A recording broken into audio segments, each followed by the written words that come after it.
Hello, everyone. This is JD Calderon, and this is Indy Comics Explained. And yet again, I brought another fantastic guest. But before we get to her, please hit like, hit subscribe, share out the video, let everybody know we're here. And the Oswald Chronicles campaign is over. But that doesn't mean you don't have an opportunity to pick up some Oswald goodness. There's a campaign out there called The Fellowship of the Indies, and it features 9 separate books by a bunch of different creators. I'm one of them. Only a lot of awesome books. So you can go check these out. It's $25 for all 9 books, and the Oswald Chronicles is one of them. And this is the very first issue, and it is in color, so it's very nice. All right. So it's $25 plus shipping, 9 books. Go check it out. Without further ado, please let's welcome our fantastic guest, Miss Christie Shinn. How are you? I'm doing good. I was really fatigued, but after I'm drinking some Whistle Pig, I think I feel better, which is weird because alcohol is a depressant. I've also got coffee, sugar and ginger. Nice. More caffeine. Okay, that's good. At least one of us will be awake. I just got water, so, I'll just be wanting to go to take a piss, and that's about it. Well, at least the piss will be clean. I don't know what my babies look like now. Nice. All right, Yeah. So, all right, Chrissy, it's funny. Like, we just met each other, interacted just briefly over the last few weeks, right? Like, I met you, I think, on one stream like months ago, but we hardly had any real interaction. So it's kind of cool to have you here. So at least I can pick your brain and find out who you are and what you're about, in the business. So how did you get into this business? Like what drove you to get into comics? I just liked reading them. As a kid, I think I just kind of always knew I would be into comics or something. My parents were like, my dad was kind of not really happy about it at first. And then he's like, okay, fine. I was just going to do what the fuck I was going to do anyway. It's just like, that's kind of my life. Like people say, you shouldn't do that. You shouldn't do this. You shouldn't do that. I'm like, yeah, okay, whatever. And they, oh, wait, you should have. I'm like, yeah, fuck off. So, no, I was an artist for a long period. I've been an artist all my life. But I did take other jobs to support that shit and until it became something. And I guess it became something as of a few years ago, 4 or 5 years ago. So here I am, Nice. And so are you doing it full time? I am doing it full time right now. Yes. And, nice. That was true as of a few years ago. And, I kind of feel sad because some people go like, oh, well, I work another job. I'm not as much of an artist. I'm like, oh, stop. If you're doing it, you're doing it. Just do whatever you can. Like I've worked all sorts of jobs from shitty to good to have this happen. And I just did the art in the background in the meantime. Okay, cool. Yeah, listen, I work a day job. Like I said, I can consider my overglorified hobby. So, or very expensive one, I should say. But there you go. I love it. Now, Nita says, I'm sorry, JD, laughed my ass off. I don't know what she's sorry about, though.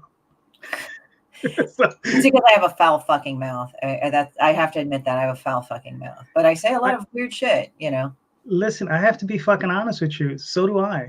It's just I try to repress it a little bit on the shows, especially depending on the streams on. Sometimes you have these kids, they like to watch the fucking shows, but Well, it's weird because sometimes people buy Demon Bitch or Personal Monsters and it's got language in it for their kids. I'm like, I have them read it.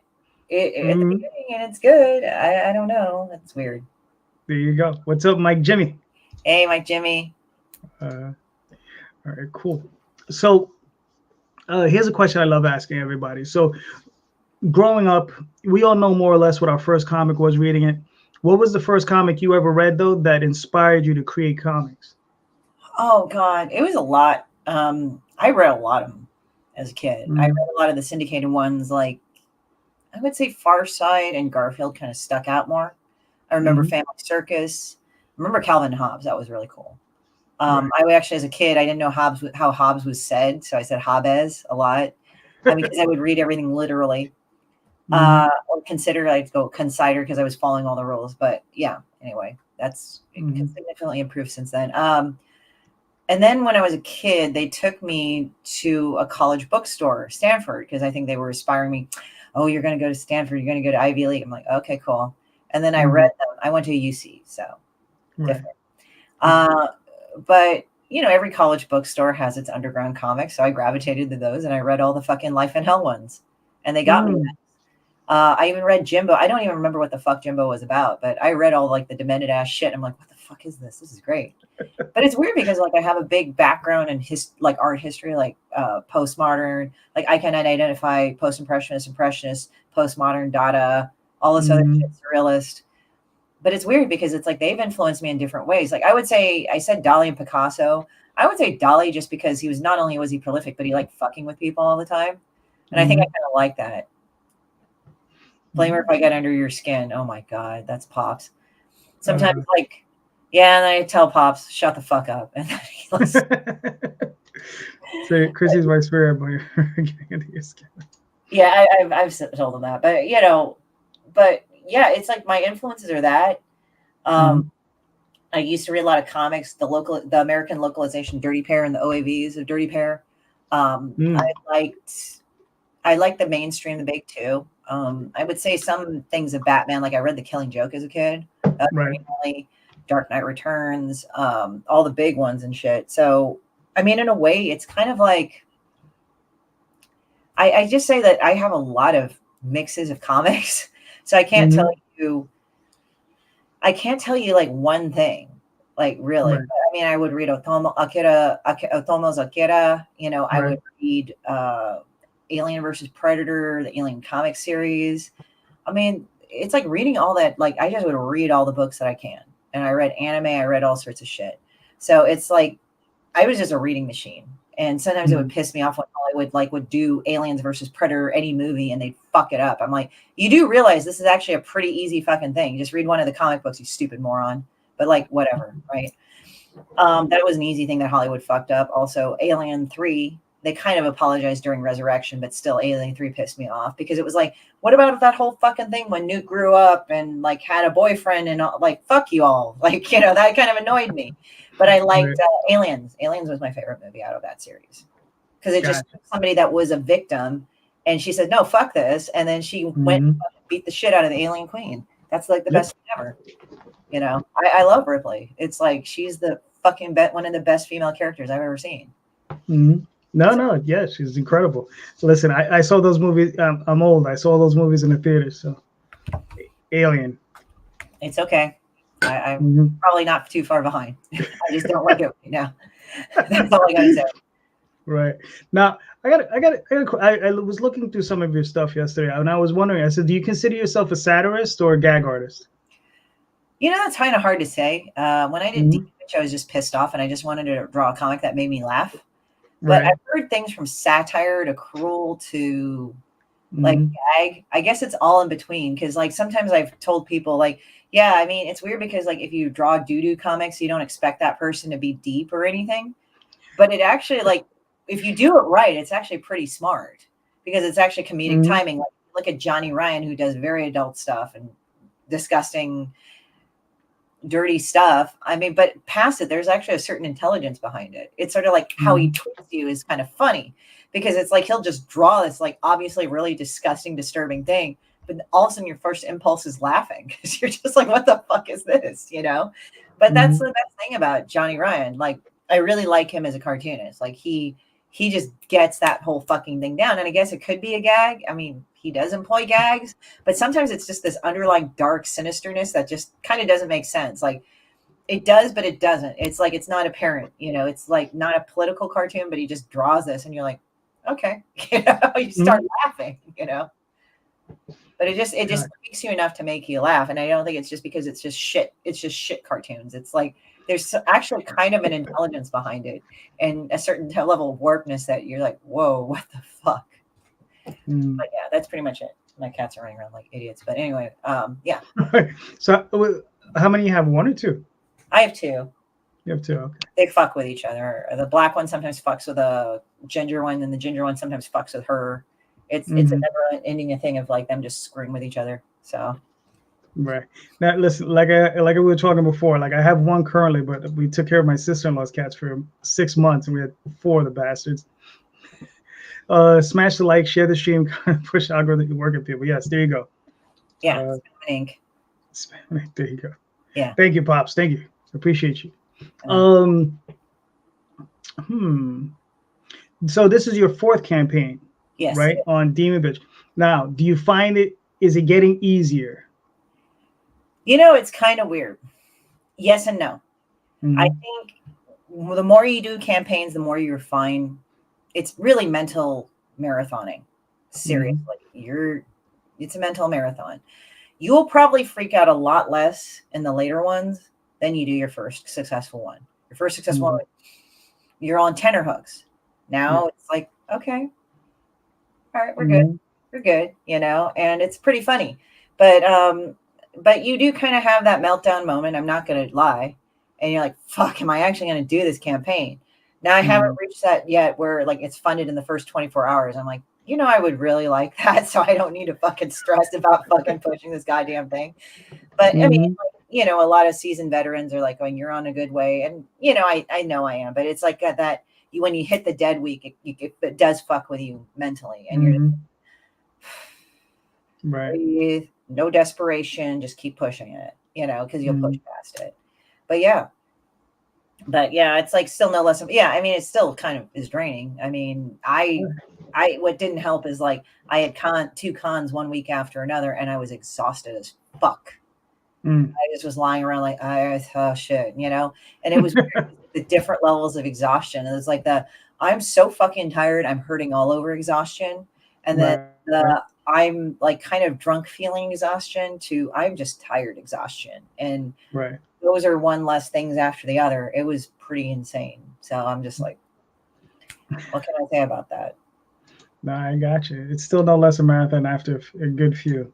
Yeah, most definitely. Yeah. Most definitely. Because there are times like you're hustling and sometimes you do have to talk to individuals and they say, oh yeah, or there's some people that say, oh, I'll back it, but they don't.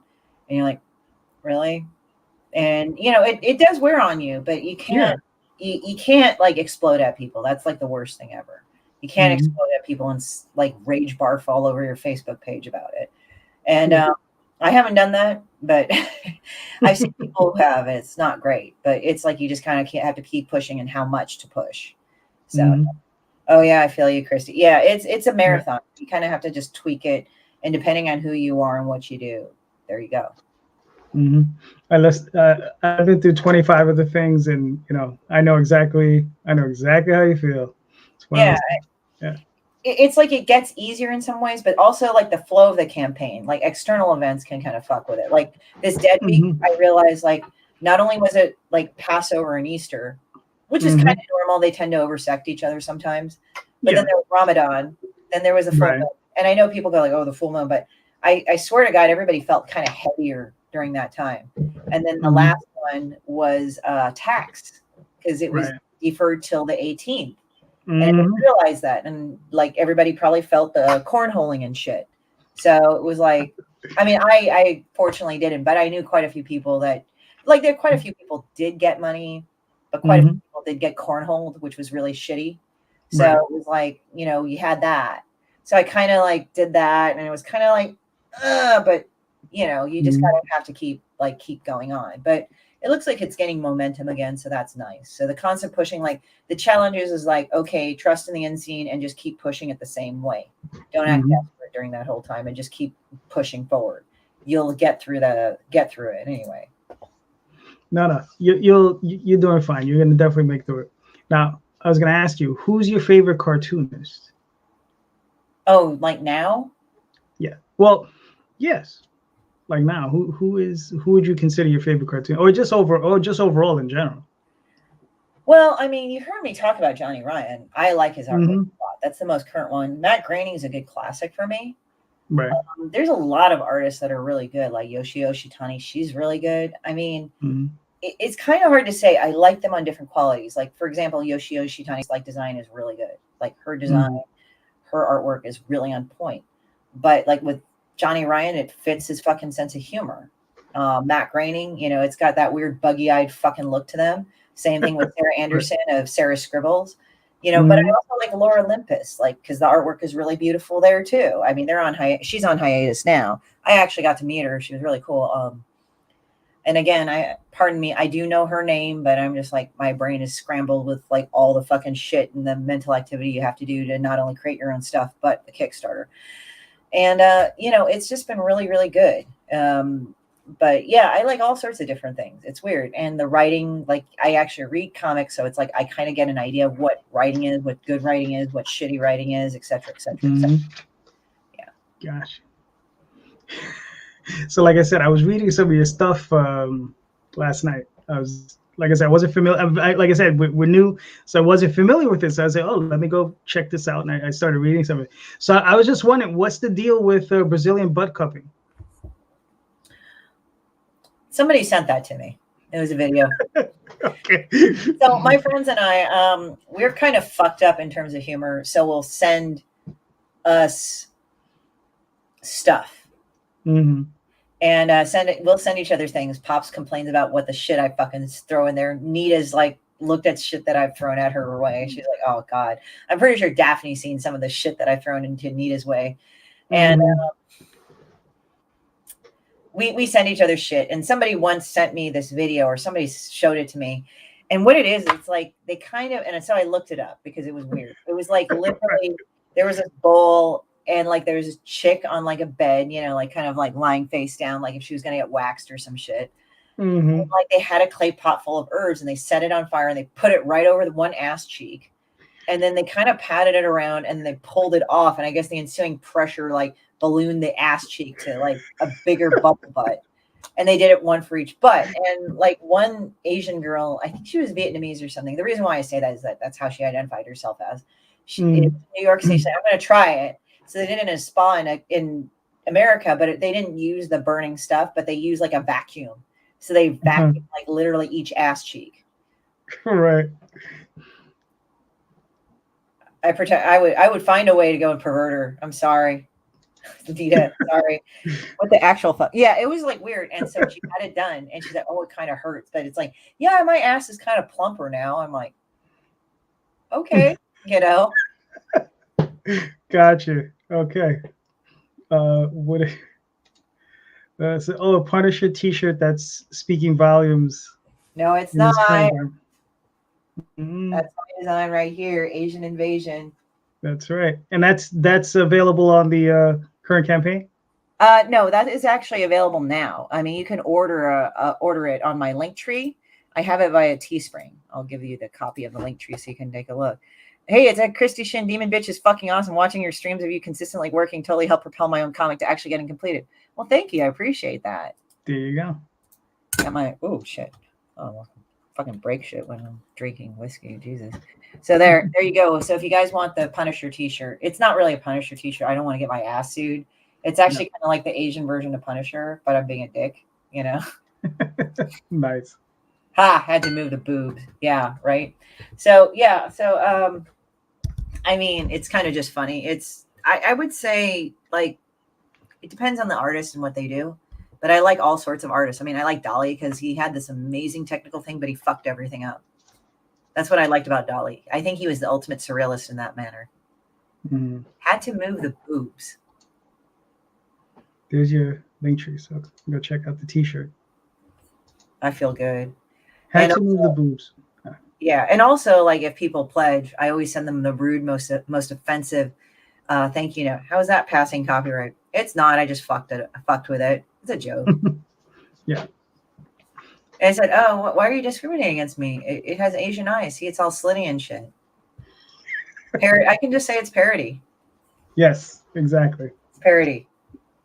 Mm-hmm. Yeah, and plus I'm not taking stuff. I mean, I guess one could argue with the BLM Punisher and all that other shit, but I think that the creator did that. So I'm like, I'm just doing a parody. It's just funny. No, I got you.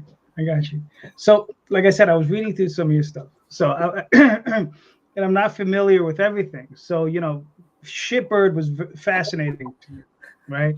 So I was going to ask you, what does Shitbird express about you as an artist?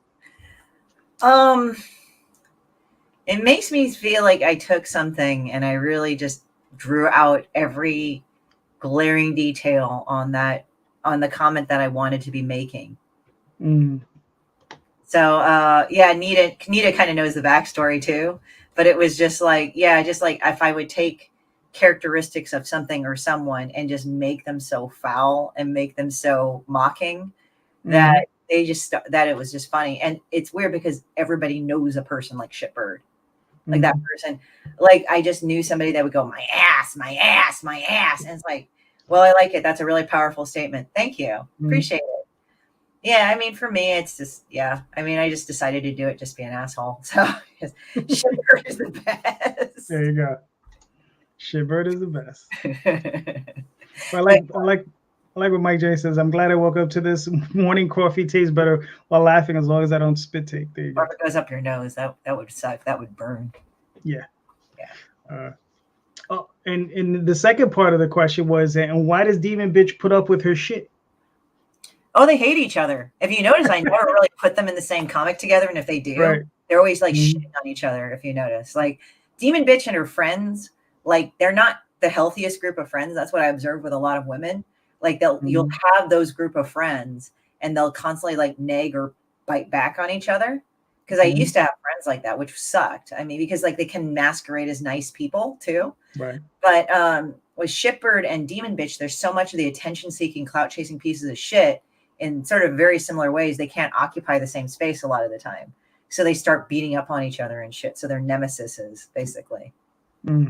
Like one has to like be better than the other. And it's like, I think Shitbird is marginally smarter than Demon Bitch, but it's not by much.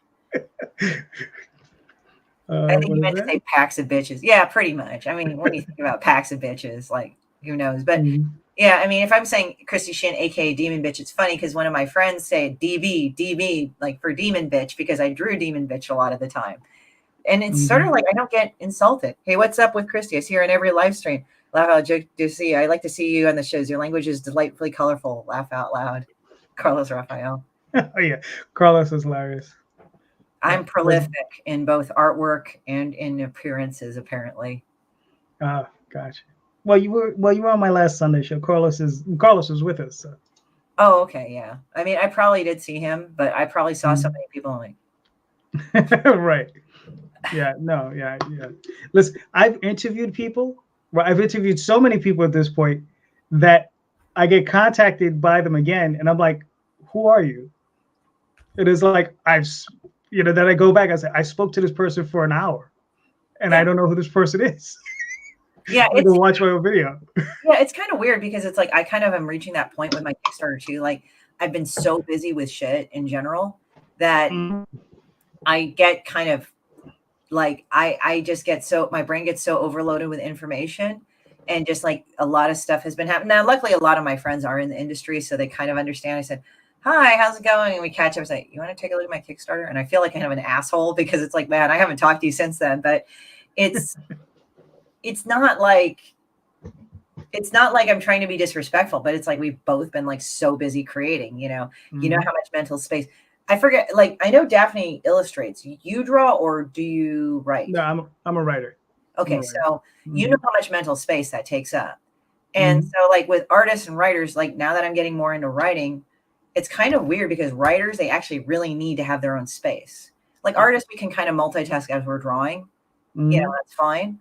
Because like it's not occupying the brain as kind of like doing the action. But how it's wired, at least with artists, we can talk while we draw.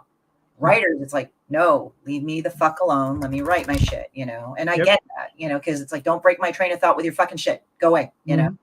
So it's kind of weird sometimes where it's like, I'm kind of in solitude a lot of the time. That's why I call my friends in the morning, like, hey, blah, blah, blah, blah, blah. And we all do the social thing. And then later on, I'm like drawing and shit. But yeah, it just has to be that way. I mean, I find myself, I usually write on the train. So to and from work, I'm writing on the subway.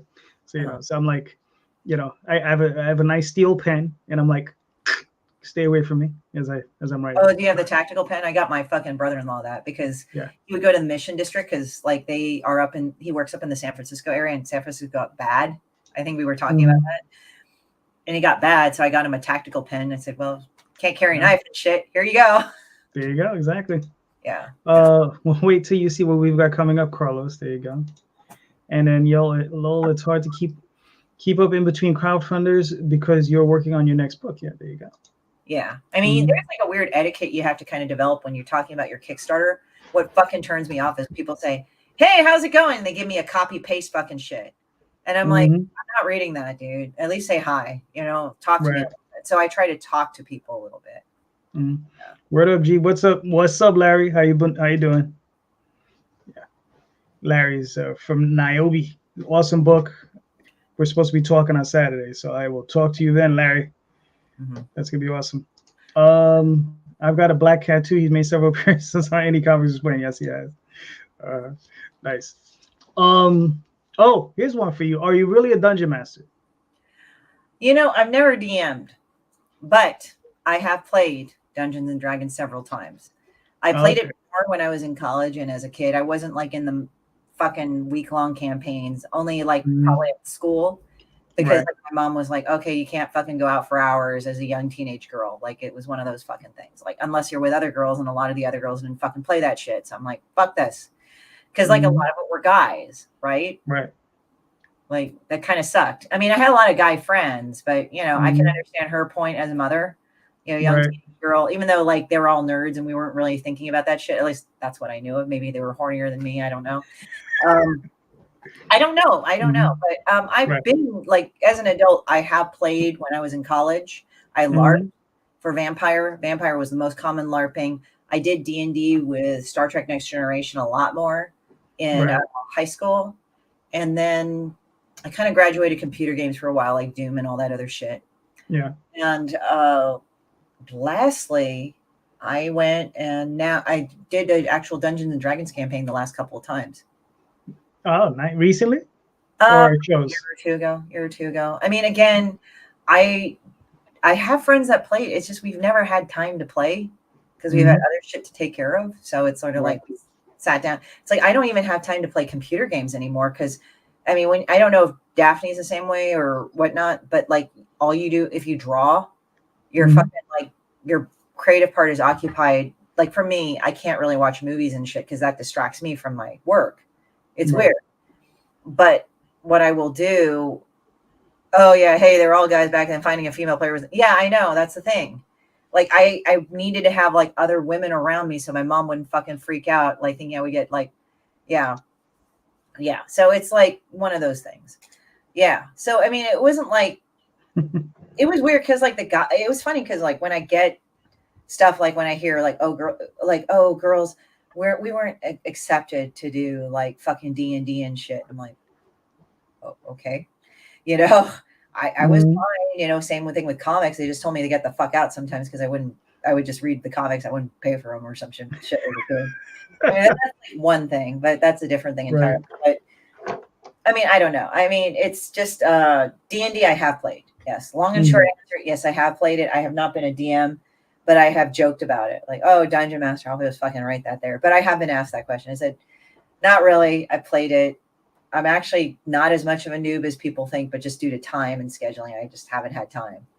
Gosh, I was just curious because I saw it on your page. I'm like, wow, that's interesting. Is she a DM? I've been a decent ass Dungeon Master. It's just like that. As I said, I never really sat down and learned the system, you know?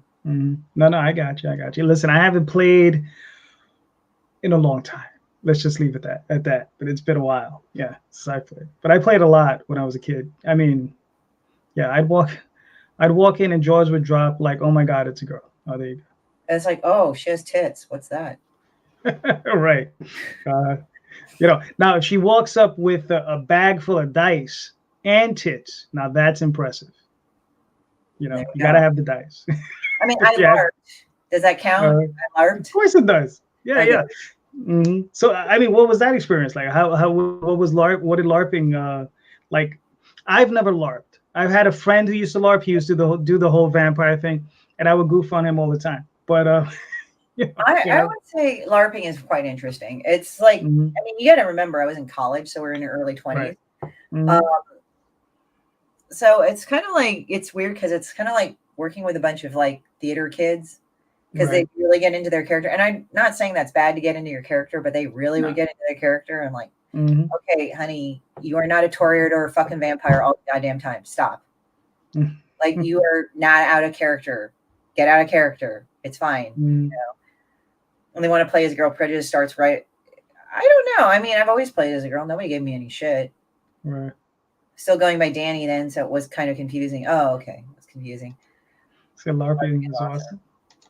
Medieval. Prejudice starts right when I don't know if I get that. I've never really gotten it that way. But then I guess guys are kind of scared of me sometimes. I don't know.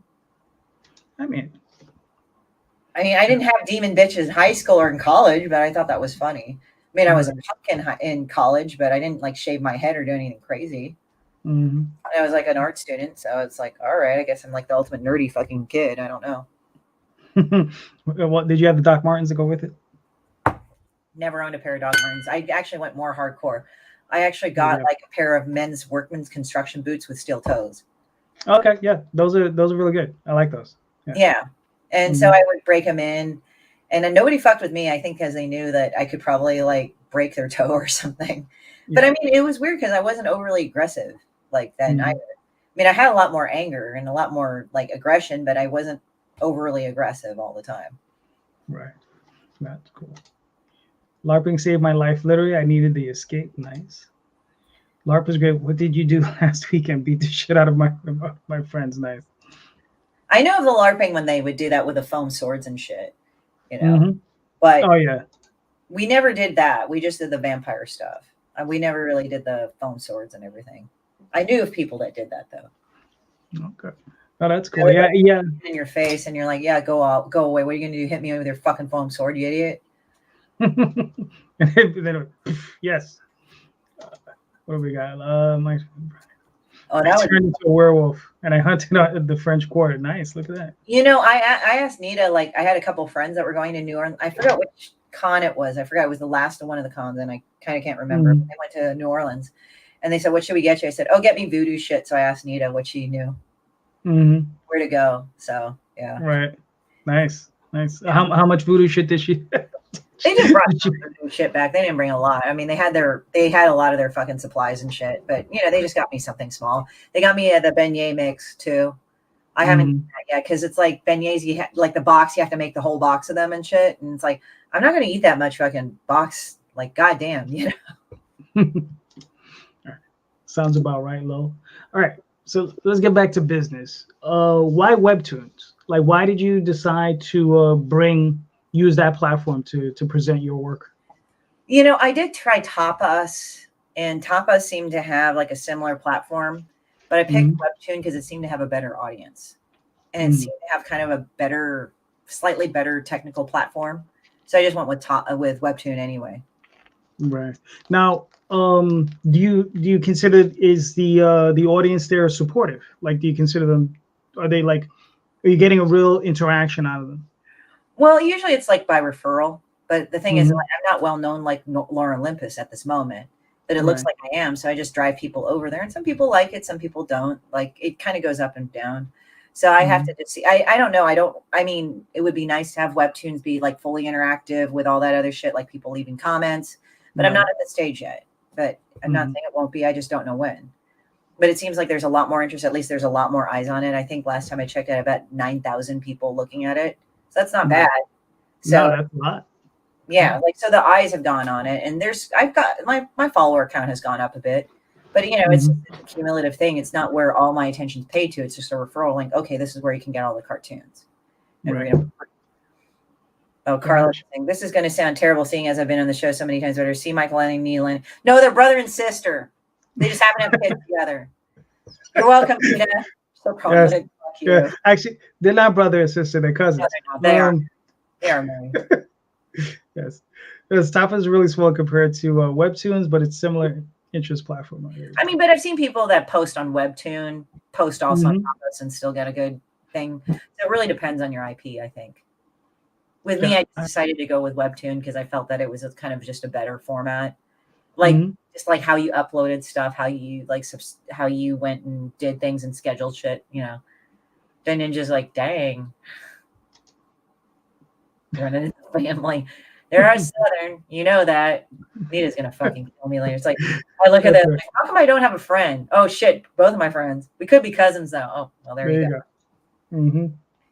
There you go. That's all right.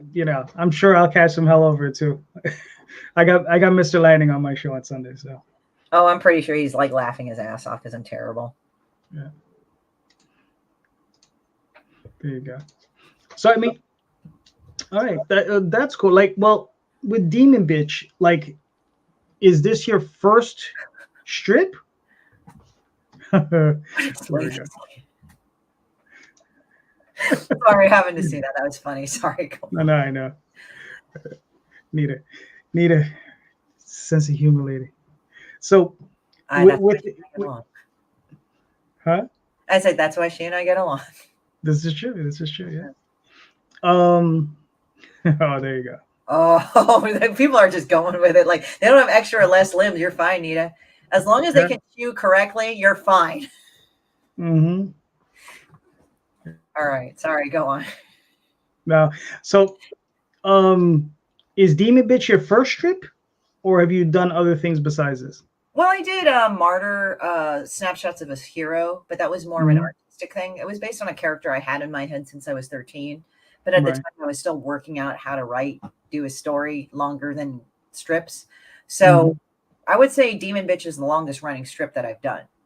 Right. You know, not counting the My Little Pony Transformers shit I used to draw with my friend Summer back in fucking grade school. I don't think that counts. But, doing an actual honest cartoon, yes, we did that. Yes, gotcha. that's the first strip that I've done very long term and consistently. Mm-hmm. All right. Now, have you ever considered what is it? Trying to get into like papers or anything? I have. The thing is, like the papers or syndicated papers are kind of dying out, so I don't know if it would be worth the trouble. And plus, they would be putting it up online, or the syndicate, like King Features or whatever, would have the syndicated strips on their own website. So I kind of don't know. I mean, right now, the easiest path for me that I can see is publishing my own stuff, unless if somebody wants to pick it up and publish it for me, that'd be great. So we'll see. I mean, I'm not unknown. I mean, some people say, well, this has got to be an animated feature. This has got to be I said, yeah, but I got to go find a way to pitch it. And I pitched it once. Like it was pretty good. But I would say personally, I mean, it's not that I'm not wanting to do it. It's just the avenues of getting there to pitch or do the thing is a process in itself. When you were in ICC Magazine, what project were you promoting? Oh, God, I think it was Demon Bitch and Personal Monsters. I really think it was those. So it was kind of the same shit. But I've been like pushing Demon Bitch because that's the IP that I've been known for. Right. No, that's cool. Now, we spoke a little bit. You said you were looking for further distribution, like in stores. I know you're talking about some comic shops and stuff. I sent you a list. So, I mean, how important is that to your game plan? Are you looking to maybe one day try to go through Diamond or Lunar, or are you just looking to do the self-distribution thing? I would say self-distribution. I mean, the thing is that a lot of the distribution, I am not familiar with Lunar, but with Diamond, I know they took a kind of a weird hit, like during the fucking pandemic, because DC has Warner now. They kind of have their own production print company right there, and I think Marvel probably is going towards that thing. And Diamond kind of just did some weird shit in general. So I don't know. Diamond, it's like I've had independent friends go through Diamond and they're not very happy with them because they kind of did this arbitrary number. And if you're just 1 or 2 past or under that, they will fuck you in price. So it's kind of like, I'm kind of staying away from Diamond because like right now I print through Amazon and I know people are going, oh, well, fuck Amazon because they're pieces of shit. I said, okay, but I don't pay rent for a fucking storage facility for my shit. I'm not waiting for the fucker to be like delivered to me after 5 months overseas and see, like I can deliver anywhere in the world. Like, what if I go to Europe? It's easier and cheaper to probably print in amazon.co.uk or France, depending on where I go, and have that shipped over there. And then I could go over there. Right. So it's sort of like I'm kind of thinking in long term, like drop shipping stuff or something. No, I got you. Yeah, we were using a Lightning Source for a little while, and we did that in one campaign where we used their European section and we shipped from there, and it was actually quite good. We just didn't like with them. We just didn't care for the printing. I don't know if they've improved on it. Hold on, let's go through some of the chat. Carlos says, write a spec strip, draw storyboards, and a Bible, then make the rounds with an agent. Yeah, Diamond will screw you over hard. Yeah. Notes taken. There you go. If you don't make 2,000 orders, they drop you. So you need to be ready for that possible reality. Yeah? There you go. Yeah, I mean, that's the thing. That's an issue with Diamond. And for me, I'm not in that space to do Diamond. I'm not saying it won't be ever, I'm very malleable, but at the same time, for the current situation right now, this is the current best situation. So if I get invited to cons or whatever, I can go, if at the worst case scenario, I can have them drop ship it over to the location and I can get it. Gotcha. Yeah, well, just as a quick, to cover the thing you were saying about how Diamond got screwed up. Well, the screwy thing that happened with Diamond, they lost DC to Lunar. That's yeah, Lunar is one of the biggest retailers in the country. Is DCBS, Discount Comic Book Services. So yeah, so they started distributing DC. Marvel went over to Penguin Putnam, so they lost 2 of their biggest accounts. So yeah. They already lost them. Oh, that sucks. Yeah, because that's the thing, and the problem is that there's like from what I heard, the story, like, because Image kind of broke the whole thing and actually challenged the big 2 kind of thing.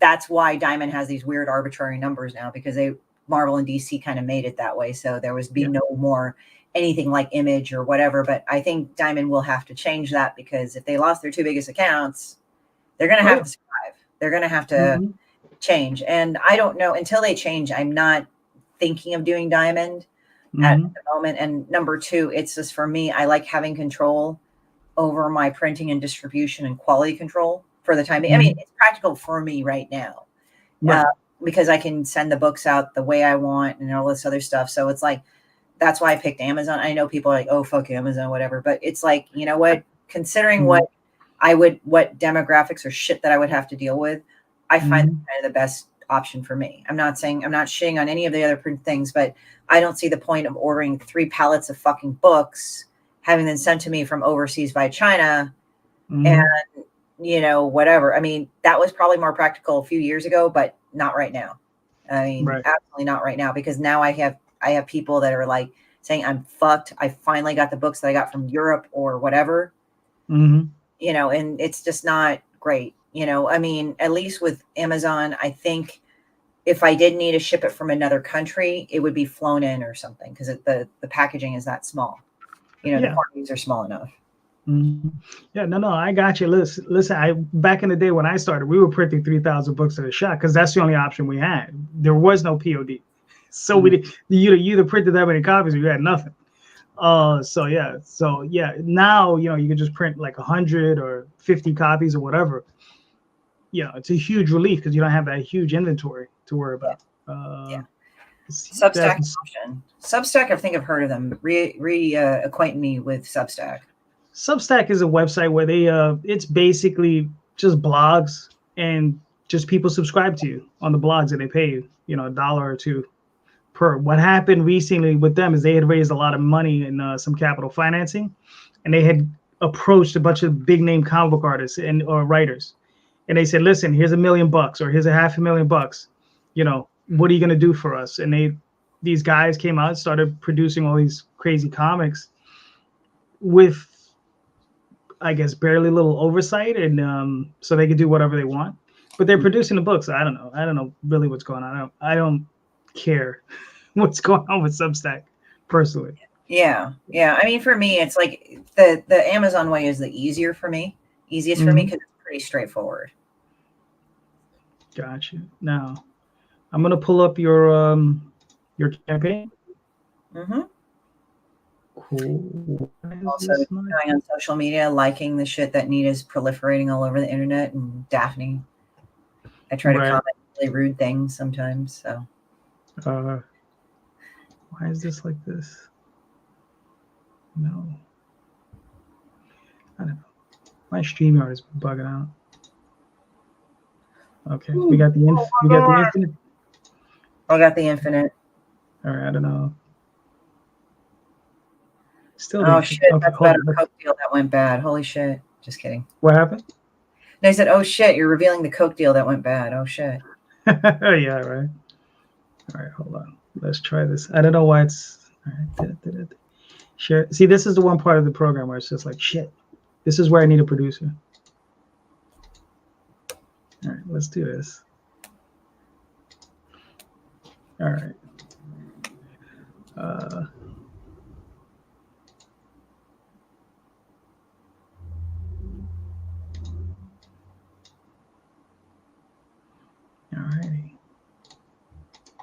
So how much? It says here you got 14 days left, Yes. right? I have 14 days left, and it is 5,159 out of 7K that I need to do. So I'm 73% funded.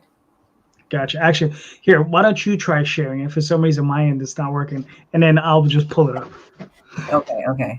Then you can control it. What is it about me in control? God damn.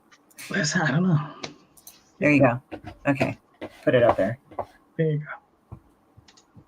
There you go. Nice. All right. So walk us through it. What do we got here? All right. Should I play the video? Yeah, go ahead. Okay, I'll play the video. Just give me a second. Whenever you're ready. Okay, I'll play it. Hello all, it's me again. Christie Shinn, owner of Horror Tour Studios, located in smoggy old Los Angeles, California. I'm the creator of Demon Bitch, a godforsaken demon from the 13th pit of hell, where people throw their dog shit in gum wrappers. She aspires to be Hell's General, but is an incredible idiot as Armageddon hasn't happened yet. Or hasn't. Well, that's a debate for another time. Demon Bitch is so easily distracted by hard drugs, promiscuous sex, and other dumb attention-seeking shit that she hasn't made anything of herself yet. You might recall my other successful Kickstarter campaigns, Demon Bitch, I Told You So, and Demon Bitch Off the Wagon Panhandling Tour. And if you help contribute to making those campaigns, thank you, because there's more. In this installment, I am introducing a new graphic novel of hers called Triggered. What can I say? That pretty much describes the state of the world in the past 2 years. Anyway, it's a compilation of when Demon Bitch was stuck inside my very house and I had to do everything in my power to keep from going nuts. Also, we've got a computer game in the mix entitled Demon Bitch Disgusting Dumpster Fire. It's a game centered around Demon Bitch getting, well, attention. She always needs more. It's your job to get her some and fill that black hole she has inside of herself unless she learns to love herself. Fuck that. You'll have to maintain it by getting her likes on social media by acting pathetic through dishonest means and stupid antics, of which I'm sure is pretty amusing to everyone. Anyway, the first level of this game will be available to beta test by July 2022. We're working feverishly on it on our own self-induced slave labor camps, and we're probably going to break down in Chrysler. And of course, we are introducing more swag and viable shit to make the deal sweeter. First of all, we have art from the pair at Hyde Hermit Studios. They provided the best ever fucking artwork for this stuff to buy. We have the Tamabichi pins and original art by Ninja Kai by aka Connie Huang. Just looking at her stupid fucking face will make you want one. We have Demon Tiki shit in both the patch and sticker by Dallas Hoisington. He really loves this shit. Please get it because it will make him so happy. And I like making people happy. Last but not least, we also have artwork in the form of a charming pin from Mary Zoralito Bellamy. Remember Anime Demon? That will now be a charm to grace your purse, your backpack, and your illegal sack of goods. I'm not getting you that because I ain't no snitch. Also, we will showcase a signed 3-print pack, of which you can buy each one separately, of Demon Bitch being, well, Demon Bitch. We also have stretch goals. Past a certain point, we will make Triggered into a hardcover option, as well as pasties, and maybe some magnets or whatever I can pull out of my ass at the last minute if this thing explodes. Either way, it will be fun. Imagine having Demon Bitch magnet on your fridge. Well, maybe not. Either way, I've been good at getting the shit to you folk. Back me again for another hell-laden and dysfunctional ride to the literary side, and may your temperature rise with the tide. 74%. There we go. Nice. So there you go. Yeah, everybody, go back to the damn book now. Yeah, do it. Because, like, I'm pissed off eternally. You can tell that. And then also, this is the copy of the book. That's what the cover is going to look like. One of my friends looked at that and said, why does this look all, like, fucking fucked up? She didn't quite say that, but it was just funny. And then I kind of, like, thought maybe I should change it or make it more distorted. And I said, I kind of like it the way it is. I don't know why. Mm-hmm. And then this introduces the new Shitbird character. I mean, like, she's been out for a while in the webtoon, but in the books, like, she hasn't made an appearance yet, so she will be. There's another one called, like, see, you don't have the friends that I have. That's, to me, is like clout-chasing bullshit that I've seen every day. So that's one of the cartoons in there. We're also coming out with a game. It's the first level, and it's going to be beta test. It's a beta tested game. So you can go and email my programmer how much it fucking sucks. And so essentially, like, you're Demon Bitch, you wake up, you try to get attention by doing manufactured selfies of exaggerated injuries to, like, sad, I'm depressed today, and all this other crap. So, like, stuff that's been exaggerated or manufactured online. And I think we all can kind of tell the difference now. So we've got that. What else? And this is like all the fucking shit that I felt was thrown at me last year. And then it's like Mad Face and Stupid Happy. These are the Tamabichi pins. This is one half. This is Connie Huang or Ninja Kai. She designed these pins. They're enamel, and they're basically glow in the dark. And this was actually an original piece of artwork, but that got snapped up in the first week. So we've only got a few left. So I introduced some sketches. This is called Band-Aid. This is called Boot to the Head. I think that got sold. That's called Pink Eye and Broken Ankle, because I had a broken ankle before. And this one girl was saying, I have a broken ankle, but if you ever break a bone, you know you got bruising around in the area because the bone's broken. It's leaking out. So, yeah, she didn't have anything like that. It just looked twisted. This is called Turd Sucker. That's still available. There Is No God. And then this got taken up. Karma right there. That got snapped up. So there's, I think, 4 out of 6 that are available. This is the other half of Hyde Hermit, Dallas Hoisington, or Hoy. And he did a tiki version of the pin.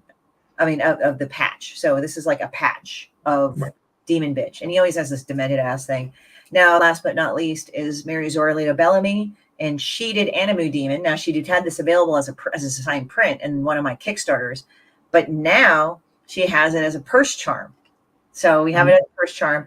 And if you don't know her credentials, she's done Marvel Upper Deck. She's been a licensed Marvel Deck, Upper Deck, excuse me. And now, so she's also a licensed artist for My Little Pony. So if you love that shit, you better get her work. This is only available through the Kickstarter. She is actually she actually had worked on the most recent one. I don't know if it's still in pre-order. I think it is, but it's My Little Pony Adventures in Equestria. Oh, and that's the game she worked. I don't have any affiliation with Hasbro. I'm just listing her accomplishments, but that's one of the major things she did. So if you love the shit out of My Little Pony, go to her website. And then the prints she has is signed. They're all 4x6. One of them is in the book, but you can order, like I have options for ordering 1, 2, or 3. And then you can do the blind date with Demon Bitch.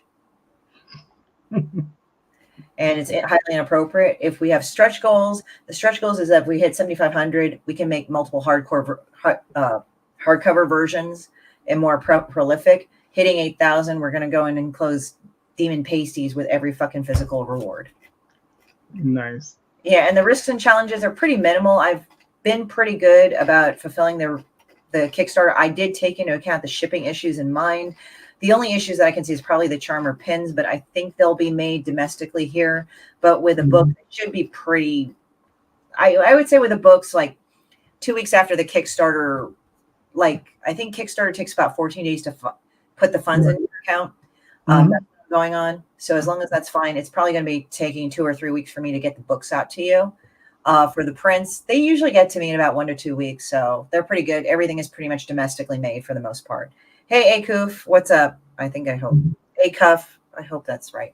But yeah, so that's what I'm looking at. We're looking at 75% funded.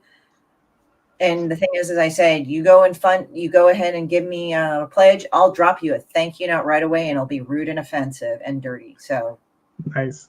It won't be copy pasted. I assure you of that. It's all new. All right, cool. All right, let me pull this down. All right, Christy, we've been at this for a moment. We're almost done, but we're not there just yet.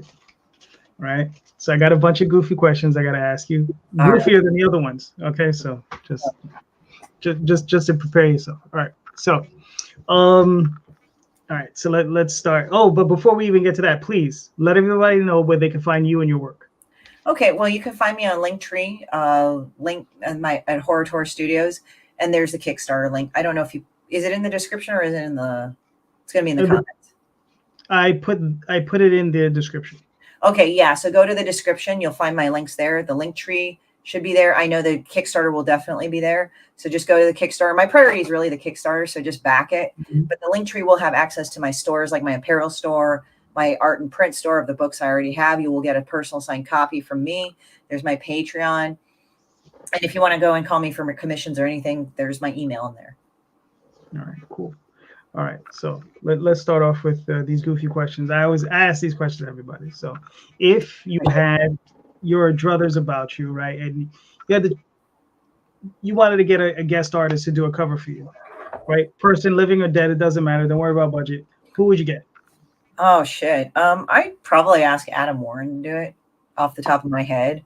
And then I'd probably go and I don't know, I'd ask Joseph Michael Linzer. I'd be kind of curious to know like how the fuck he'd draw that shit. I don't know. I kind of wonder about that. Like the big artists like Scott McFarlane or Silvestri or Scott Campbell, how would they draw Demon Bitch? You know, and or Frank Miller, him drawing Demon Bitch. Like, I mean, I know people like go on about Frank Miller. I'm not concerned about that. I'm just thinking the people that I grew up, or Matt Groening, how would he draw Demon Bitch? I'm like, how would that work? What would that look like? Because I've had fan art of people like this. I want to draw Demon Bitch. Is that okay? I said, oh, dude, do it. Send it to me. And they send it to me. And it's like, I draw her as a sausagey piece of shit, but it's great because some people draw her like fucking sexy. And I'm like, how'd that happen? But I mean, it's funny. It's like, when I see shit like that, I go like, wow, like that's the best Demon Bitch. You drew her better than me. Like I would have paid less attention to that. But it's not meant. But the thing is, like with Demon Bitch, it's funny because it's a joke. Like when you really look at the cartoon, it's a big joke. Like even if like Demon Bitch, like I don't know, like if Demon Bitch like it got a bad review, I wouldn't be mad. It would be like, oh well, that kind of sucks. I have a bad review, but I'd make fun of it. It's like, hey, even the fucking reviewer knows it's a piece of shit, so whatever, you know. But it would add to the joke of it. It's like it kind of like Demon Bitch is kind of like my happy cartoon because it makes me not like take life so seriously. That's what I like about Demon Bitch. Like it was created at a point of anger and rage and probably butthurt, and then it's turned into this thing where I can cope with shit healthy. You know, it's like it's making fun of things. So I can't take shit that seriously. So yeah, it's like sexy Demon Bitch. Yeah, it's like Matt Groening one would be awesome. Yeah, it would be really interesting. Like the people that I grew up with or saw or kind of got me into comics, I would want to kind of see how they would draw Demon Bitch. And that would be really fucking interesting. I mean, I really would. Maybe I'll ask some of the people that I've gotten to be friends with, like Jaime Hernandez. I wonder how he'd fucking draw Demon Bitch. Or Gilbert, or any of those fuckers. Like, I mean, I mean that affectionately, those fuckers. Or even Johnny Ryan, how he would draw Demon Bitch, you know? I would love to ask. I mean, again, there's like a certain level of asking, like if you know him or something. And it's of course. But I mean, yeah, like I'm an artist too, so I don't want to be like, can you draw my shit for free? You know, it's kind of shitty. You know? Like people, I mean, Ray Anthony Height drew Demon Bitch. He drew it really well. Like Michael Watson, he keeps drawing her sexy. He said, why the fuck do you draw her sexy? She's really an awful thing. Like you draw her better than I do. But it's a joke. It's like a joke about, I'm going to open up a ginger beer. But it's like a joke. It's like a big joke. Like Demon Bitch is a joke, but it's also serious. But it's all these other things like satire. It's mean, but it's funny. You know, it's not just like a shitty little comic. It's like where I'm making fun of people. It's like people are like, damn, that's actually kind of deep that you actually said that. But I didn't set out to be deep. It's just stuff that I thought that I kind of thought in my head and did. I guess I'm a very deep person. I don't know what the fuck how that happened, but okay. So, but there you go. Age and wisdom. There you go. All right. So the next one is if you had the choice of any IP out there, you got the golden ticket, the big companies called you up and they said, listen, Christie, we want you to work on any IP you wish to work on. What IP would you want to work on? It doesn't matter, Marvel, DC. I mean, it doesn't matter. It could be anything. Oh, that's kind of an interesting question. It would depend on my mood for the day. I like Dirty Pair. Maybe I'd work on an Akira book. There's Yorotsuya Yatsura would be an interesting one to work on too. Like some of the anime ones I can kind of see myself grooving with. Right. I mean, I did actually on Randy's show, I kind of had a weird story. Like, you know how there's Gotham by Gaslight with Batman? Yes. There was a story that I thought was kind of interesting that I came up with the concept. I said, what if like you had another industrial age story, but with Superman? And I think I talked about this before, I think on another show prior to yours. And I was talking about it on a Randy show, like, why don't we just have Superman at the turn of the industrial age? And he goes not against Lex Luthor, but also Thomas Alva Edison. Because when you think about it, they were both evil geniuses. They fucked over people. They had evil corporations. And they had design houses or production houses that created things from toasters to fucking nuclear weapons. You know, that's what Westinghouse is. So when we touched on that earlier with, I think we were talking about it in this show or another. They kind of blur together. I apologize. No, trust me, no. Yeah. Yeah. So it's like with Superman's family, why don't the Kents just go down to fucking Kansas, like leave Kansas to have a better life in Metropolis? While Metropolis, you know how New York used to be a bunch of like houses with like really big estates, like the Bronx, the boroughs are now that, but something like that, like it was developing and growing in the industrial age, and Superman grew up in that while they had a home and a yard and shit like that. But and then Superman, like either he's a strongman or whatever, he works for the paper, whatever it is, how it's adapted. But then like that's the start of yellow journalism, and there's the ethics in that. And then there's like the start of this and that, the other thing. But it's like he has to fight Lex Luthor and Thomas Alva Edison. It's the robber baron era too, with the railroads and all that shit. So it's like, see where I'm going with this? And then he teams up with like fucking Tesla. And I think that would be kind of brilliant to do. So I'm kind of like looking at that, like if I were to do an IP with like DC, I think that would be a story that I would want to push for. Like, why don't we do this type of story? Mark Waid did a really good thing with Kingdom Come. I think he's a pretty good writer. Probably working with some other people that did 30 Days a Night. There's been a number of writers on 30 Days a Night, and I do like 30 Days a Night. So it would probably or maybe Robert Kirkman. I don't know. Robert Kirkman. Sorry, I'm getting the names all fucked up because I'm brainless during my Kickstarter. But Robert Kirkman, that would be another one. That would be really cool to see. But I mean, I'm open to other writers that would be doing it. But I'm just saying that I think would be a really good story to work on. So if I'm saying IP, a consistent IP, I don't know. I mean, maybe Wonder Woman. I would think of that too. I could think of some pretty good stories with Wonder Woman, but that would be a kind of a story in a complement to Gotham by Gaslight, because Gotham by Gaslight, it's like it's going off of the theory that Jack the Ripper was American, because one of the suspects was American because of one of the letters he wrote, because he used a lot of Americanisms like boss and shit like that. So that was one of the profiles. Yeah, some people think H.H. Holmes. Yeah. I mean, it's weird. And I think it's kind of a mockery of Sherlock Holmes, but that was actually after the Great War, I think, personally. But yeah, do an industrial age Superman. I think that would be really kind of cool. Like as a compliment to Gotham by Gaslight. You had that gritty thing, you had the Jack the Ripper, you had all that other shit. And and as I said, I haven't read it in a long time, so I need to reread it. But the fact that they used Jack the Ripper, I think was kind of brilliant in that. And it's like, how Bruce Wayne was one of the elites and everything. But like, why don't we do Superman, but do it that way? So I just thought it was kind of an interesting idea, to think about. No, it sounds great. That's going to be my next book. Don't even worry about it. I got you covered. Not my joke. Yeah, but, I just think that would be kind of an interesting thing, and as a compliment to Gotham by Gaslight. And maybe just have Alex Ross fucking paint it. I mean, Alex Ross is pretty fucking, like, he is one of the notable artists, not because generally like of his art style only, and I know that sounds kind of weird, but what I mean is his technique. He's one of the rare people aside from David Mack that can actually make a painting look like a fucking comic panel if he wanted to. Yeah. I have Kingdom Come and I've read it and I'm like going, wow, this motherfucker, like every fucking panel is a painting. How the fuck does he do that? Yeah. I would probably put it in that regard. I mean, Gotham by Gaslight, I forgot who drew that, but Mike Mignola was the illustrator. That's what I thought. Mike Mignola. I thought it was, but I wasn't sure. But I would either use Mike Mignola or Alex Ross as one of the artists for that. I would think I would lean more towards Alex Ross because it's Metropolis, industrial era. I think he would capture it really well in that term because Mike Mignola is more gritty and everything, so that fit more with Superman. That or maybe Charles Vess would probably be a good illustrator for the Superman industrial. But I think I would be more for Alex Ross. I think it would fit this story better. All right, cool.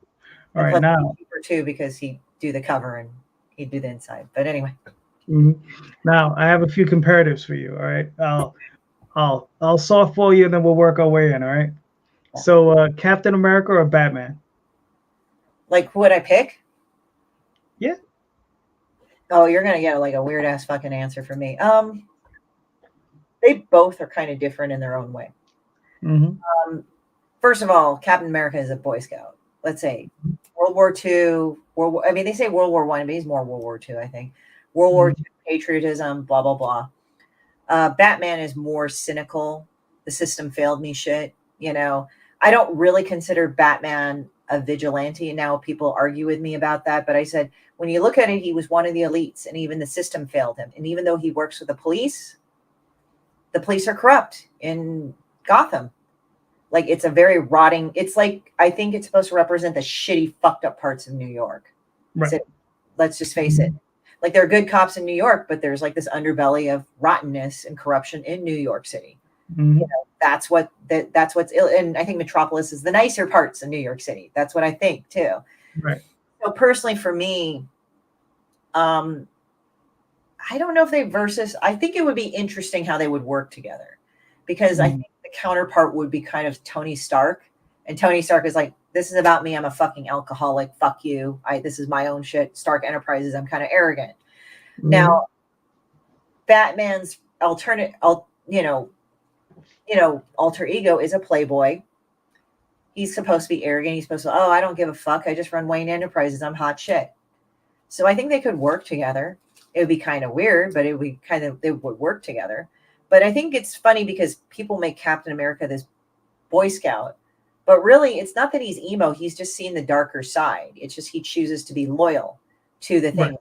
With Bucky Barnes, like in Civil War, that's his friend. Mm-hmm. Yeah, he's the Winter Soldier, but he knows deep down inside his friend still exists. Whereas fucking Tony Stark said, no, he did all this shit. Like, I don't understand. Like, the history between you guys is dead. It's like, no, it's not. There's that person still inside. Right. So, it's like Civil War kind of addressed that sort of patriotism versus when does patriotism go wrong? It's not that patriotism is bad, but when is it not well placed? And like with Captain America, he's very human about that. Like, I have a friend, I'm loyal. That's sort of an American quality, like kind of thing. I mean, I know it's not an exclusively American quality, but that's put into the old school values, right? Mm-hmm. And it's like he feels that he can save Bucky Barnes. So I think, in a way, I don't see really too much of a clash between Batman and Captain America. Mm-hmm. I think they could work together. I don't see one being better than the other because they're kind of shaped in their own environment.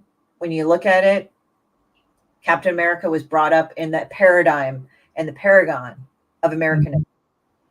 Same thing with fucking Superman, right?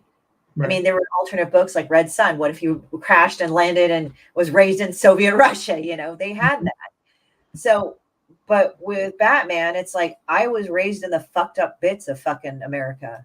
Like, even though I'm an elite and I'm supposed to enjoy this, my fucking parents died in front of me by a fucking common criminal. Right. That kind of fucked me up for life. So I think they would find on a level to relate. So, I mean, I don't know if that answers the question. It's just, for me, I don't see them at odds with each other completely. Okay. Like I said, they're just comparatives. They're just, it's a preferential thing. Here, we'll go with this. H.P. Lovecraft or Poe? Edgar Allan. Oh, you're going to hate this one too. The thing is, it's like, my mind is very contextualized in this way. That's why a lot of current events and how people handle them kind of piss me off, because I have to look at each context of each situation. Right. So I'm looking at Poe and I'm looking at Lovecraft. They were both men that were very brilliant, literally. Right. But they kind of fucked themselves up with their own hubris in their own way. Lovecraft, it was like he was known to be this incredible, really weird, socially awkward person. Yep. But on top of that, he was like a hideous racist even at that time. Even the people of that age were like, bro, just chill with that shit, right? But yet he has an IP that's not canceled out. Right. Because for some reason it doesn't really showcase that much of his racism. I mean, there's a couple, but it's not as bad as it could have been in comparative to the real man, which is odd. And I find that interesting in today's society, how that's not canceled, but people know about it, which I think is funny. With Poe, he ruined it. He was a very brilliant literary mind. He was able to channel his depression and fucked up shit in a way that was very brilliant, but he fucked it up by being a drunken asshole. Right. I mean, he could have actually had really good opportunities, but he pissed off the people that could have helped him by being a drunken asshole. So it's interesting. And I think like Lovecraft was just like a really socially awkward guy. So he kind of like really didn't put himself out there, but he also kind of acted weird. So people kind of were off put by him. So it's kind of like they both are kind of the same ilk in some way, but in a way they're not. But they made very brilliant literary things, but in real life, you couldn't really handle them. Okay. Bernie Wrightson or Barry Windsor Smith? What is it? Bernie Wrightson or Barry Windsor Smith? Okay, you're gonna have to put in context what those two guys are. The names do not sound familiar to me. Oh, okay. All right. No. If you're not familiar with them, it's not gonna help. Because they're both artists. They're both comic book artists. Barry Windsor Smith, famous for doing the original Conan and a plethora of other things. And Bernie Wrightson, he did Frankenstein. Have you ever seen these woodcut illustrations that he had done? They're just incredible. Okay. Right. Yeah. You trust me. You've seen both of their work. You're probably just not striking names. All right. Look, here's one for you: Akira or Nausicaa? Oh, Nausicaa and Akira. It's actually funny. I've never met Otoma, but I've heard about fucking Miyazaki. It's kind of funny because they compared him with Ito. If there was a meme there, Right. Miyazaki, it's like he does these beautiful, like thoughtful stories, right? Almost like, oh yeah, like socialist memes and stuff like that. And I know people are going to be triggered by that, but when you think about it, just create a nice utopia eventually, right? Look at the evils and the spoils of greed and man and all this other shit. I mean, other political genres can go and talk about that, but it's kind of funny because Miyazaki creates these idealized and wonderful and heartfelt, warm stories. But I heard he's kind of a dick. Like he's sort of a miserable asshole. The other one, Akira Otoma, I don't know much about him. But he draws really good sci-fi. I've never met him. I'm pretty sure he's nice. I mean, I never met him, so I haven't heard much of him. But the fact he does post-apocalyptic shit, both of them kind of do post-apocalyptic shit when you look at Nausicaa. Right. I think it's interesting because Akira like shows how people would act after a certain cataclysmic event that would cause society to break down. Right. It's not as fucked up as, let's say, Walking Dead. Like I can only read bits of Walking Dead so much, and it's not because it's bad. It's just too good in the way that after a while I get depressed of how people would treat each other. Right. And you kind of can smell the people like when a society's broken down because you're not going to have showers, you're not going to have running water, you're not going to have consistent shit that we have now. Akira, you kind of feel that with Miyazaki. It's kind of like, even though Nausicaa is like post-apocalyptic and some of the other things are post-apocalyptic, it's enough for people to have recovered enough to have some semblance of a structure in society. But it's them to question that existing society, or they're consistent, which is interesting because it's like Miyazaki is kind of like known to be an asshole, but yet he does these stories where people kind of break patterns of shitty cycles. Like when you look at them, like Nausicaa, like she stops a princess from committing war and taking over people. Like, yes, they take over her country, but she kind of breaks that, right? In the movie. With Howl's Moving Castle, like here's a guy grabbed by a curse and she's cursed to be an old woman, but by kind of the power of love and persistence, that breaks. It breaks in a healthy cycle because Howl kind of goes through these things repeatedly until he learns, or until something happens that breaks that. It has to take something drastic. Or you look at Ponyo, where there's this constant issue about her father and her mother and how he doesn't like her, even though they created Ponyo. It's kind of like divorced parents, in a way. Right. It's like breaking that cycle of, this constant arguing and bickering, and like somehow peace is made. There's a peaceful resolution. Grave of the Fireflies is different because it's just miserable and sad. And it's like, Jesus Christ, there's nothing nice about it. It's like, oh, it's nice at the beginning to develop like the relationship between the brother and the sister, but then later on they die. And you're like, God damn, that's terrible, but it's still wartime Japan. But I guess in a way it's a cycle ending. So that's what I'm saying is that Miyazaki is about breaking cycles. Like Spirited Away, there was a cycle like Baba Yaga and all this, like they would entrap people into pigs and all this other shit. And then she had to break that, even though she was forgetting who she was as a person, because in trauma and in fucked up life cycles, you tend to forget who you are until you return to it. So it's returning to who you are. So it's kind of interesting because Miyazaki has that. As for Otomo, and at least with Akira that I saw, it's just people trying to live day by day and trying to adjust to what just happened to them. Right. So maybe Otoma is a prolonged cycle, or the more micro version of a cycle of a life cycle of a person, whereas Miyazaki is more of a macro version of it. You look back, you step back, and you look at it. All right, cool. I'll ask you. We've done a few of this. I'll ask you one or two more, and then we'll wrap it up. All right. Pinhead or Freddy Krueger? Oh damn! It's kind of funny. Pinhead or Freddy Krueger? Pinhead's interesting because I'm more familiar with the movie version of Pinhead. So, and I've talked with my friend who's read the books. So the books are kind of different. So sorry guys, I kind of get it wrong on the books. Freddy Krueger is interesting because he was a child molester that got burned to death. So you kind of say, oh, fucker, yeah, you should die. Even though that's kind of downplayed a little bit, at least in the movies that I've seen, and he's more of an asshole, like killing people in the dreams because he's a sadistic killer. Pinhead is interesting because he was recruited as a Cenobite or Cenobite. Cenobite, yeah. And it's interesting because in the movie, he was recruited because of how many people he killed. Like, I think in the movie, if I remember, it was a long time ago, so I apologize.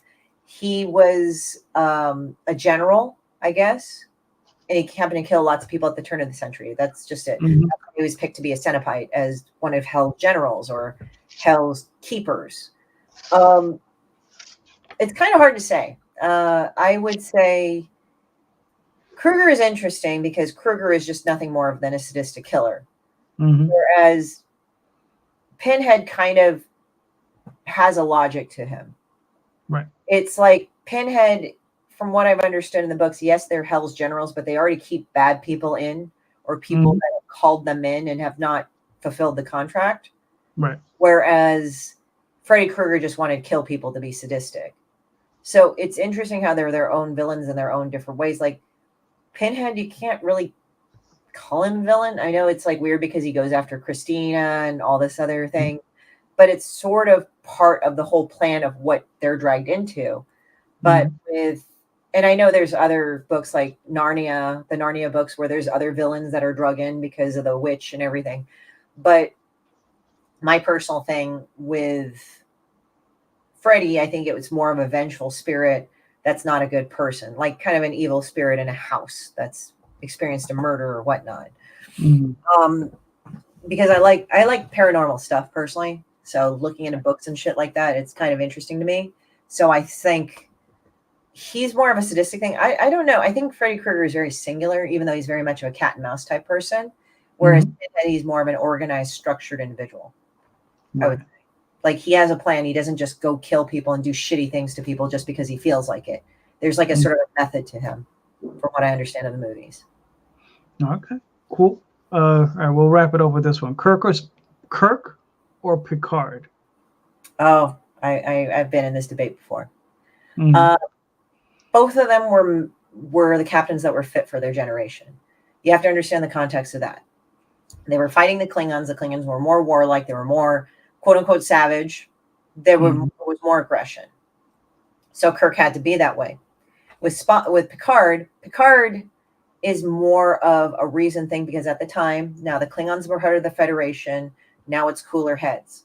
And it's not that the Klingons are just savage. Now you realize they are a warrior people. They tend to go and solve things more physically and more of a warrior fashion, but there's a method to their madness. So with Picard, he's more, it's not that Picard couldn't be warlike if he needed to, but it was more of a diplomatic solution than Kirk. But then Kirk is during the time, it's kind of like when you look at it versus the Cold War versus now. Like Cold War, good guys, bad guys, they do this, we do that. And again, I think they were more like that because that was more the mentality back then. When you look at World War II, you look at other things, yes, things get grayed out in history. Okay, it's not completely one way or the other. But in that context of the World War II and the Cold War, there was a lot of that, us versus them, both sides, and there were some cooler heads that prevailed on both sides. Okay, we don't need to go there. But for the most part, it was like quiet aggression kind of thing. Whereas like with the Klingons, even though they did get skirmishes like the Americans and the Soviets did, but they did the kind of peripheral wars, like where the Soviets invaded Afghanistan and they did all that and they got fucked over and blah, blah, blah, and whatever. But with Picard, you're dealing with probably more modern day geopolitics, where I think it was like bankrupt a country by peripherally holding a war next to the country next to them to bankrupt them around, because they're all connected with each other in a form way. I heard a military person describe that to me. So geopolitics, like with the current situations right now, if you really look into it, and I know people are going, well, the civilians are fucked. I said, the civilians always get fucked. Okay, guys, we know this. They are the innocent party. But when you look at the governments on each sides and what they do, they're actually not very good. You know, both of them are kind of pieces of shit to each other, but both of them have legal right to go and contest with each other. Right. In international law, if you study international law, you can kind of, I mean, I'm not saying I'm an expert, but what I've studied in international law, it's like, well, I see why this country did this. Even though I don't agree with what they do to the civilians there, I can see why this other country did this and that happened. But unfortunately, the civilians get the result of the thing. So my personal thing is that Kirk and Picard are different because they're different eras in history, I think. Generally, that timeline and here and now. It's like our geopolitics is much more complicated now than it was back then. You know, as we knew Axis and allies. There you go. Here, it's like, well, okay, we have Russia, we have Ukraine, we have all these other things. But are they really like our friends? Are they really our enemies? And when you dig down into like the law and you dig into economics, it's not so clear anymore. And it's kind of sad, because what they'll do is they'll use the civilians as collateral damage to kind of foment a certain emotional response, which sucks. I mean, I'm not saying that civilians don't suffer. They do. And the suffering is real and it's really shitty. But when you look at the geopolitics aspect, it's nasty. And that's what I want to bring up to people. So Picard is more of the geopolitical aspect of international interactions. And it's more complicated. Like on the surface, it's like, yeah, it's nicer. We go and we debate more and we solve things diplomatically. But the thing is, nowadays, war is collateral damage. War is actually not very popular because it's costly on a lot of things. It's only used, I think, in a way for propaganda, or skirmishes are blown up to show sympathy and hatred for another side. And again, it's not saying that real people do not suffer. They do. But unfortunately, that's the point of it, to go and push a certain narrative, and it sucks. And it's right now we have to acknowledge the media is the manipulator right here. It is a thing. It is part of war. Propaganda is a part of war. We knew this from World War II. And we've, not America, but everyone else has actually gotten better at it. They fuck with the algorithms. We put in bots. We do hacking. We do cyber hacking. There's a lot of things below the surface that are not being shown on the surface. So with Picard, I don't know about the TV show Picard, but with Picard in general, as a captain, he's reflecting that. Right. Okay. All right. It's like analysis. But... That's fair enough. I mean, what's funny is I have to say, I have to give you a lot of credit. Your answers are perhaps the best thought out that I've experienced out of all of this. Usually it's just, you know, very fast or very quick, you know, but you went through and you just analyzed each one, which I find fascinating. It's awesome. I mean, the thing is that, you know, it's not really like good or evil. There is good and evil that exists. I do not disassociate. There are good and evil things in the world, but you kind of have to look through it and disseminate it. Like what's the cost benefit of each of them? You know, no, I got you. All right, cool. Christie, thank you so much for being here. This was awesome. Thank you. Now, please, one more time, let everybody know where they can find you and your work. Well, I'm over at Linktree, Horror Studios, but my priority is the Kickstarter. So go ahead and do that. Take a look at that. I don't know if you guys like all left or something, or you guys are all quiet. Sometimes like the chat quiets up because they're like, right. Yes. But yeah, I mean, just go ahead. My priority is the Kickstarter. I got 14 days to go. Please support it. Please back it. Get me to 7K and beyond. And that way I can get you more goodies, guys. That's what I'm saying. So those are my big priorities. You can find all my social media through the Linktree and everything. All right, cool. Thank you so much for being here, Christie. This was awesome. It was great. It was great getting to know you in this way. So thank you, everybody, for being here. I'll see you all soon. I'll be on Saturday night, same time, with Larry Higgins from Niobe, and I will talk to you all soon. Have a good night. Thank you, Christie. Thank you. All right.